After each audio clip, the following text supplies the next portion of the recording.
Chapter 1. Mirror. Alara stared at her reflection, but Dr. Anya's face stared back. The bathroom mirror felt like a stranger's window now, stretch marks mapping unfamiliar territory across olive skin that wasn't hers, breasts that hung lower than she remembered on her own body. She traced the fine lines around eyes that had seen 45 years instead of her 32, wondering for the 100th time if freedom was worth living in this borrowed flesh. The fluorescent lights of the hospital bathroom cast harsh shadows across Dr. Anya's features that Alara now wore like an ill-fitting dress.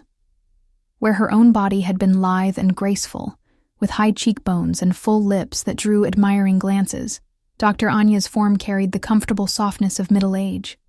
Her hips were wider, marked with silvery stretch marks from pregnancies Alara hadn't experienced. Her breasts, though full, lacked the pertness Alara had once taken for granted. She ran her hands over the unfamiliar curves, remembering how it felt to inhabit her own perfect body. "Mom, are you okay in there?" Sarah's voice, her new daughter's voice, filtered through the door. "Just a minute, sweetie." The words felt foreign in her mouth, even after 6 months. She'd practiced Dr. Anya's slight Eastern European lilt until she could maintain it even in her sleep.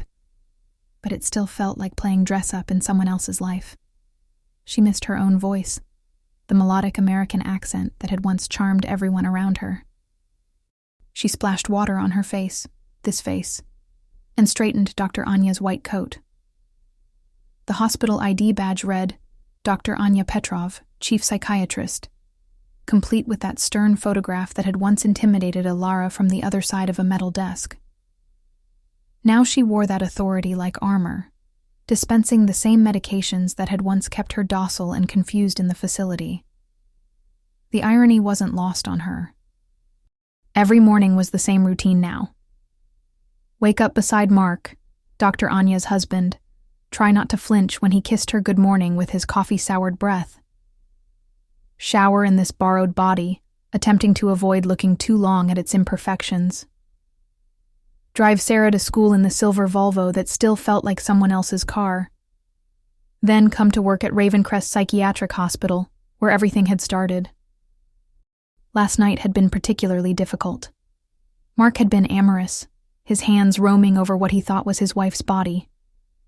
Alara had closed her eyes, trying to disconnect from the sensation of his rough palms against skin that didn't feel like hers, his eager kisses that tasted wrong. She'd gone through the motions, making the right sounds at the right times,